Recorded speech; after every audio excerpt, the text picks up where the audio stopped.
২৬ April প্রকাশের পর থেকেই আলোচনায় মেরিল প্রথম আলো পুরস্কারের গ্ল্যাম মুভ।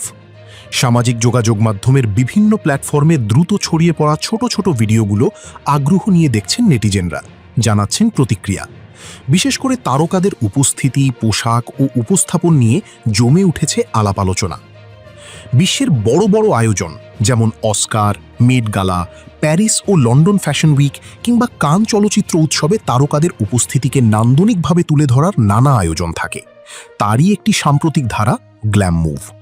লাল গালিচায় গতানুগতিক হাঁটার গণ্ডি ছাড়িয়ে এখানে তারকারা নিজেদের উপস্থিতিকে আরও পরিকল্পিত ও নান্দনিকভাবে তুলে ধরেন, যা দর্শকদের জন্য তৈরি করে আলাদা এক দৃশ্য আনন্দ। এখন এটি আর শুধু নিছকই একটি ভিডিও নয়, বরং তারকাদের উপস্থিতিকে আধুনিকভাবে উপস্থাপনের কার্যকর একটি মাধ্যম। সেই ধারাবাহিকতাতেই ২০২১ সালে মেরিল প্রথম আলো পুরস্কারেও যুক্ত হয় গ্ল্যাম মুভ।